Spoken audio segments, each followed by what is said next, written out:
औज़ुबिल्लाहिमिनश्शैतानिर्रजीम बिस्मिल्लाहिर्रहमानिर्रहीम अस्सलाम वालेकुम दोस्तों, उम्मीद है आप लोग सब खैर खैरियत से होंगे। मेरा नाम नईम साकिब है और आप डिजिटल प्लेटफॉर्म पे मेरी ये वीडियो देख रहे हैं। आपसे गुजारिश है कि आप इस चैनल को सब्सक्राइब ज़रूर कीजिएगा, वीडियो को शेयर करना मत भूलिएगा। आज 3-4 बड़ी इंपॉर्टेंट चीज़ें आपसे डिस्कशन करनी है। उस हवाले से ज़ाहिर आपको पता ही है, नंबर 1 कि आज रात 12 बजे यानी आज 4 अक्टूबर बरोज़ जुमा रात 12 बजे आज क्या कुछ बड़ा होने जा रहा है, ये डिस्कस करेंगे। उसके साथ ये बात करेंगे कि अली अमीन गंडापुर बुरहान इंटरचेंज से वापस चले जाएंगे या डी चौक पहुंचेंगे। दूसरी बात कि जो इमरान खान साहब ने कॉल दी हुई थी एहतजाज की और डी चौक पहुंचने की अपने पीटीआई वर्कर्स को, लाहौर से बड़े काफिले क्यों नहीं गए, एक आज ये बात करेंगे। और एक और इम्पॉर्टेंट टॉपिक की बड़ी गिरफ्तारी हुई है अलीमा ख़ान और अज़मा ख़ान की, जो इमरान खान साहब की बहनें हैं, उनको डी चौक से आज गिरफ़्तार कर लिया गया है। तो अब ये भी बात करनी है कि वो तो गिरफ़्तार होंगी, बाकी लीडर्स कहाँ हैं, जो बड़े बड़े पीटीआई के लीडर्स हैं। इन सारी बातों पे आज आपसे डिस्कस करेंगे। सबसे पहले तो रात 12 बजे के बाद यानी आज 4 अक्टूबर रोज़ जुमा रात 12 बजे क्या होगा। सबसे पहले तो एक चीज़ समझिएगा कि आज जो कुछ दिन पहले आपको पता है इमरान खान साहब बानी पीटीआई तहरीक इंसाफ, उन्होंने कॉल दी थी कि आज एहतजाज होगा और सारे काफ़िले डी चौक पहुँचेंगे। और मुख्तलिफ शहरों में इस पर गवर्नमेंट ने, आपको पता है, दफ़ा 144 अटक, सरगोदा, रावलपिंडी और इस्लामाबाद में दफ़ा 144 नाफज कर दी थी और ये कहा था कि जो भी लोग शर पसंद आएंगे, जलसे जुलूस करेंगे, उनको गिरफ़्तार कर लिया जाएगा। लेकिन खान साहब ने कॉल दी थी और ये भी कहा था कि हर सूरत में चाहे कुछ भी हो जाए, चाहे आपको 2 दिन लग जाएं, चाहे 3 दिन लग जाएं, आप लोगों ने डी चौक पहुंचना है। अब डी चौक पहुंचने का ये जो आज का इनका जो फैसला था, ये समझ लें कि जो सोशल मीडिया पे ये चीज़ें चल रही हैं कि ये डू और डाई वाला मामला है। कुछ लोग तो ये भी कह रहे हैं कि जी या तख्त या फिर तख्ता। मोहसिन नकवी साहब वज़ीर दाखिला, उन्होंने एक प्रेस कॉन्फ्रेंस की और ये कहा कि ये मौका नहीं है इस तरह के एहतजाज करने का।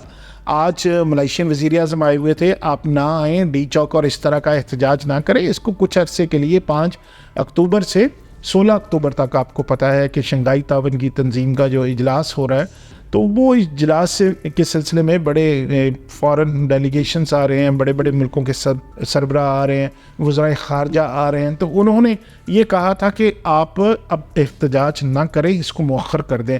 लेकिन ये बात पीटीआई की जो लीडरशिप है उन्होंने नहीं मानी और उन्होंने फ़ैसला किया कि हर सूरत में इमरान खान की कॉल पर हर सूरत में हमने डी चौक पहुँचना है।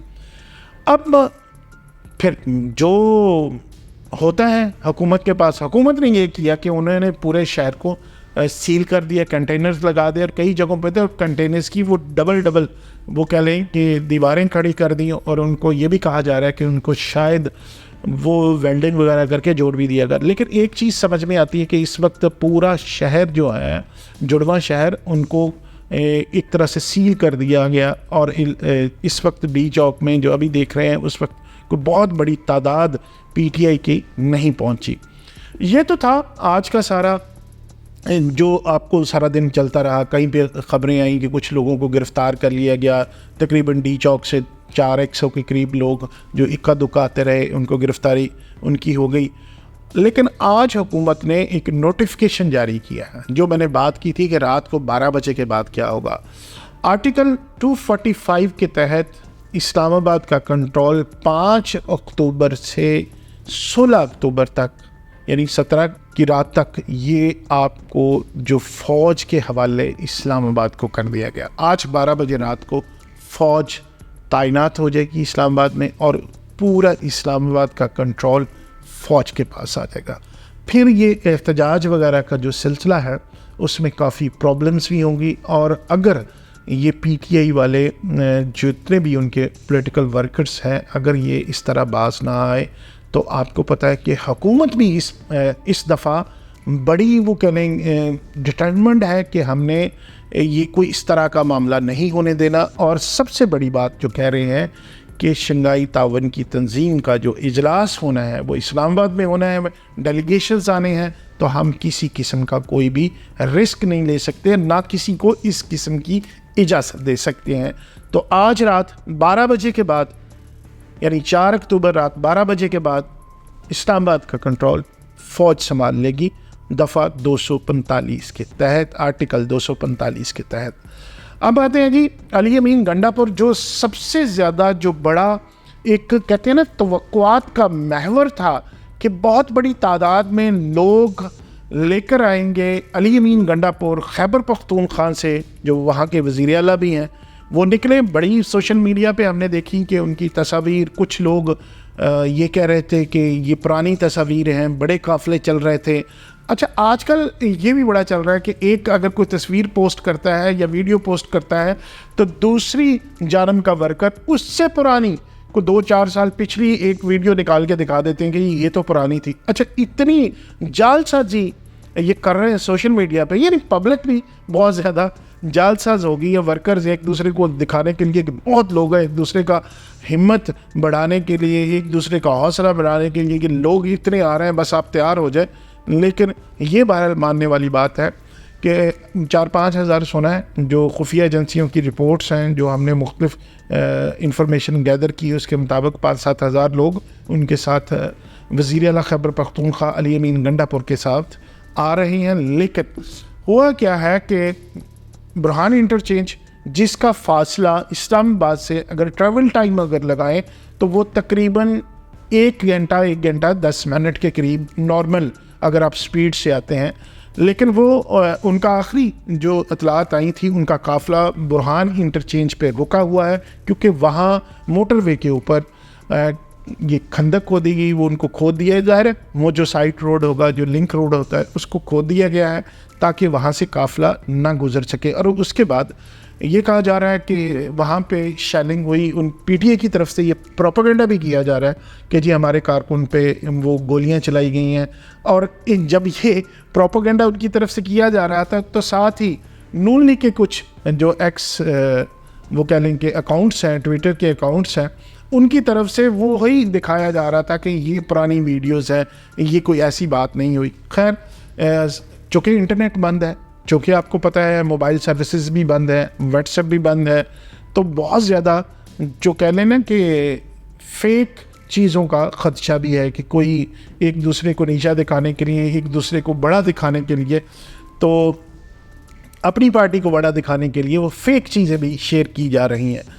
तो ये था कि लेकिन ये हुआ कि आंसू गैस हुई, शेलिंग हुई वहाँ पे, और काफ़िला रुका हुआ है। अब सवाल ये पैदा होता है, और बड़ी ये ख़बरें भी आई कि अली अमीन गंडापुर साहब वहाँ से वापस चले जाएंगे। ये भी शायद ओरिजिनल थी या फेक थी कि उन्होंने इजाज़त मांग ली है, और ये कहा गया कि रात उनको उधर रुकने दें। उसके बाद क्योंकि 2 दफ़ा तो ये हो चुका है, पहली आपको पता लाहौर आना था, उन्होंने वो जलसे में लेट पहुँचे, और उसके बाद जब इस्लामाबाद में था जलसा, एहतजाज था, तो वो वापस चले गए। तो अभी भी ये प्रोपेगेंडा किया जा रहा है कि एक तरफ से कि वो वापस चले जाएंगे, नहीं रुकेंगे। कहीं तो आया कि उन्होंने एस्टेब्लिशमेंट से ये कहा है कि हम मुझे बस फेस सेविंग दे दें और रात गुजारने का टाइम दे दें, रात के बाद मेरा भी मतलब ये हो जाएगा ना नाम कि मैंने एहतजाज के लिए खान की कॉल पे निकला हूँ, और रात मैंने एक सीएम होते हुए भी मैंने उस पे मोटरवे पे गुजारी है, लेकिन मैं कॉल पे पहुंचा, कोशिश की, लेकिन नहीं आ सके, तो वापस आना पड़ा। एक और वीडियो आ रही थी जिसमें पीटीआई की चंदना गुलजार साहब है, वो कह रही थी कि हम वापस चले जाएंगे, सवाबी से हम आए। पता नहीं वो पुरानी है नई है, इसके बारे में कोई नहीं, लेकिन इस तरह की चीज़ें शेयर की जा रही हैं। तो आपसे जो लोग ज़ाहिर है घरों में किसी भी पार्टी से ताल्लुक़ नहीं रखते, पाकिस्तान को खुशहाल देखना चाहते हैं, पाकिस्तान के लिए वो ये चाहते हैं, लेकिन बाखबर रहना चाहते हैं, तो उनसे गुजारिश है कि किसी भी इस किस्म की जो ट्वीट्स और वीडियोस हैं या पोस्ट्स हैं उन पे यकीन करने की बिल्कुल उस तरह ज़रूरत नहीं है। बहुत सारी चीज़ें जाली भी हैं, फेक भी है, और वो कह लें कि आजकल तो वैसे भी ज़माना ऐसा है कि आप AI से कुछ भी चीज़ें बना सकते हैं और उसको शेयर कर सकते हैं। तो ये सवाल ये पैदा होता है कि अली अमीन गंडापुर सब वापस चले जाएंगे। तो मेरा जो ज़ाती ख़्याल है कि बहुत मुश्किल है, क्योंकि अभी तक अगर नहीं पहुँचे, सुबह से चलते हुए बुरहानी इंटरचेंज पर उनको इंटरसेप्ट कर लिया गया है, और वो बहुत काफ़िला स्लो है, वो वहाँ रुके हुए हैं और पहुँचना उनके लिए मुश्किल है।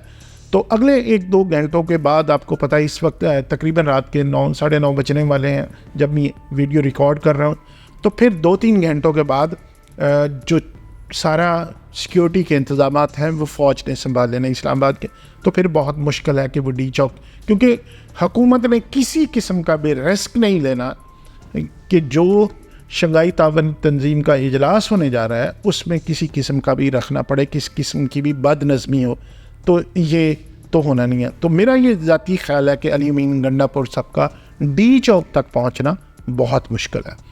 अब आते हैं जी एक और टॉपिक की, जहनम जो मैंने बात की थी कि लाहौर के से काफ़िले, एक उम्मीद थी कि KPK से बहुत बड़ी तादाद में लोग आएंगे, आ भी रहेंगे हर दफ़ा।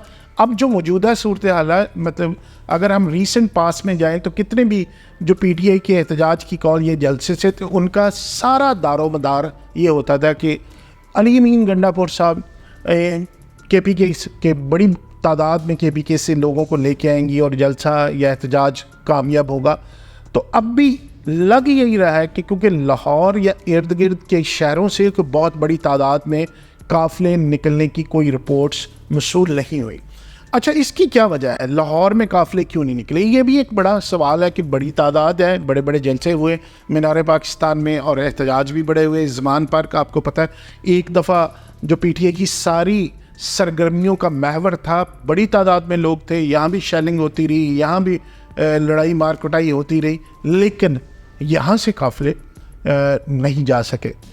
अब यानी आज के दिन क्यों नहीं पहुँचे? पिछले जो था उसमें भी कोई बड़ी तादाद में नहीं लोग निकले थे। उसकी बड़ी वजह एक जो मेरे नज़दीक है कि शायद इन लोगों ने अपने आप को, वो कहते हैं ना कि एनर्जीज़ को रिज़र्व कर ली है। कल 5 अक्टूबर की एक डेट दी हुई है खान साहब ने लाहौर में मीनार पाकिस्तान जलसा करने की, तो वो हो सकता है कि इसलिए लोग डर से नहीं निकले हों। जो PTI के लीडरशिप है, मैं उनकी बात कर रहा हूँ, वर्कर्स की बात नहीं कर रहा, क्योंकि मैं पहले भी कहता हूँ कि इतनी ज़्यादा तादाद में जलसे जुलूस करके ज़ाहिर है लोग थक भी जाते हैं, जितने भी लॉयल हों किसी भी पॉलिटिकल पार्टी से, क्योंकि सबको पता है जब गवर्नमेंट किसी भी पॉलिटिकल पार्टी की आती है तो रोटी रोज़ी उनके घर में पैसे कोई भी नहीं दे के जाता, सब ने अपना अपना वो दुकान सजा लेनी होती है, रिज़्क रोटी तो फिर भी आपने अपनी ही कमा के खानी है। तो शायद अवाम फिर भी इतने थक चुके हैं इस बार कि शायद ना निकल सके। लेकिन एक स्ट्रेटजी ये भी हो सकती है कि वो ज़्यादा एक दिन पहले ही अपने आप को ना थकाएं, तो कल चूँकि मीनार पाकिस्तान का है, जाना है कि कॉल है, तो शायद मीनार पाकिस्तान के लिए वो अपनी एनर्जीज़ को सेव कर रहे हैं। लेकिन ये भी मैं आपको बता दूं कि लाहौर में इस वक्त सूरत हाल ये है कि वहाँ पे भी इंतज़ामात पूरे, और मरीम नवाज़ शरीफ साहबा ने पहले भी कह दिया था कि हमें पंजाब की और पंजाब के अवाम की हिफाजत करनी आती है। माल रोड वाली साइड पे, बाबू साहब इंटरचेंज, इन जगहों पे कुछ रोड्स ब्लॉक किए हुए हैं, कंटेनर्स वगैरह लगाए हुए हैं। इंतज़ामात तो ज़ाहिर है पुलिस ने करना ही होते हैं, इंतज़ामिया ने तो वो किए हुए हैं, लेकिन मेरा नहीं ख्याल कि कल को बहुत बड़ा शो मीनार पाकिस्तान में पाकिस्तान तहरीक इंसाफ कर सके। अब आते हैं जी कि डी चौक में अलीमा खान और उज़मा खान, दो इमरान खान साहब की दोनों बहनें हैं, वो गिरफ़्तार हो गई। अब सवाल ये पैदा होता है कि जब गिरफ़्तार हुई, अगर इतनी बड़ी तादाद में पॉलिटिकल वर्कर्स उनके साथ थे, वो जब गिरफ़्तारी के जो मनाज़र हमने देखे हैं वो चंद एक लोग थे, तो वो क्या अकेली 3-4 लोग, ये भी पॉलिटिकल स्टंट था कि हम दोनों चली जाती हैं, गिरफ़्तार कर लेंगे, गिरफ़्तार होने के बाद हम विक्ट्री का निशान जो पॉलिटिकल लीडर्स बनाते हैं वो बनाएंगे और बाहर आ जाएंगे। ज़ाहिर है वो जो थाना सेक्रेटेरिएट है इस्लामाबाद का, वहाँ उनको रखा गया है, तो कोई बहुत बड़ा एलिगेशन तो नहीं होगा, यही होगा ना कि 144 की खिलाफ वर्जी की है, तो वो विक्ट्री का निशान। और इस तरह ये मतलब आपको पता है कि जितने पॉलिटिकल लीडर्स हैं वो इस तरह गिरफ़्तारी को वो समझते हैं कि होनी चाहिए, तो इससे हमारा नाम बनता है। अब ये सवाल है कि अलीमा खान और उज़मा खान तो गिरफ़्तार हो गई, तो उनके साथ बाकी लीडरशिप किधर थी या बाकी कारकुन किधर थे? क्या वो साथ नहीं थे? उनको अकेला भेजा हुआ था कि आप डी चौक पहुँचे? जो वहाँ उनकी ख़वातीन हैं जो हर प्रेस कॉन्फ्रेंस में अलीमा खान साहबा के साथ होती हैं, वो नज़र नहीं आई, और बहुत सारी ख़वातीन हैं जो बड़ी, वो कह लें कि बड़ी एक्टिव है, एनर्जेटिक है, उनको नहीं देखा गया। और दूसरी सबसे बड़ी बात यह कि बाकी लीडरशिप, अभी आपको कोई भी बड़ा PTI का लीडर, अली अमीन गंडापुर, अलीमा खान और इसके अलावा वो एक आमर मुग़ल साहब की तस्वीरें नज़र आ रही हैं, बाकी तो कोई नज़र नहीं आ रहा। शौकत बसरा साहब का एहतजाज नज़र आया, बाकी वकास अकरम शेख साहब कहाँ हैं? असद कैसर इस वक्त वो लंदन बैठे हुए हैं, और उसके बाद कासिम सूरी साहब अमेरिका बैठे हुए हैं, जुल्फ़ी बुखारी साहब इंग्लैंड बैठे हुए हैं, शहबाज गिल अमेरिका बैठे हुए हैं। बाकी जो आप हमाद अदर साहब वो भी गायब है, मियाँ असलम इकबाल साहब वो भी गायब है, एक मुराद सईद साहब है वो भी गायब है, और उसके अलावा एक उनके फैसल साहब हैं जो सारे जलसों में जाते हैं, वो भी नहीं नज़र आए। उनकी भी कई तस्वीर या उनकी वीडियो नहीं नज़र आई, ना किसी काफ़िले को लीड करते हुए नज़र आए। तो ये इतनी अच्छा, एक और बड़ी दिलचस्प लीडरों से याद आया कि एक और बड़ी तस्वीर आजकल वायरल हो रही है। पीडीए के बड़े करीबी होते थे जो कहते थे मैं नस्ली हूँ और असली हूँ और खान का साथ नहीं छोड़ूंगा। जी हाँ, शेख रशीद साहब की एक तस्वीर वायरल चल रही है, वो अपने आज सुबह की है कि अपने कुत्तों के साथ वो वॉक कर रहे थे। तो शेख रशीद साहब क्यों नहीं नज़र आए? क्या मतलब कुछ न्यूट्रलाइज हो गए? क्या मसला है? लोग जो लीडरशिप है वो गायब है, लेकिन कारकुन को कहते हैं हम बाहर निकले, आज़ादी है। पहले आज़ादी से शुरू हुए, फिर जहाद से शुरू हुए, अब डू और डाई से शुरू हो गए। खुदा का नाम ले, ये पाकिस्तान है। आप पॉलिटिकल स्ट्रगल ज़रूर करें, जदोजहद करें, पार्लियामेंट में जाएं, कानूनी सहारे लें और अपना एहतजाज रिकॉर्ड कराएं। लेकिन ये लोगों के बच्चों को आपने बाहर सड़कों पे जो गिरफ्तार हुए वो ज़ाहिर जेलों में जाएंगे, किसी का कैरियर, किसी के इम्तहान। इससे पहले 9 मई में भी आपको पता है बहुत सारे लोगों का मुस्तकबिल दाव पे लगा, बहुत सारे लोगों के कैरियर ख़राब हो गए। तो अब मेरा ख्याल पाकिस्तान इसका मुतहम्मिल नहीं हो सकता। तमाम लीडरशिप को बशमूल गवर्नमेंट ये चाहिए कि बैठकर मसले का को बातचीत से हल निकाले। अब तक के लिए इतना ही, इजाज़त दीजिए, खुदा हाफिज़।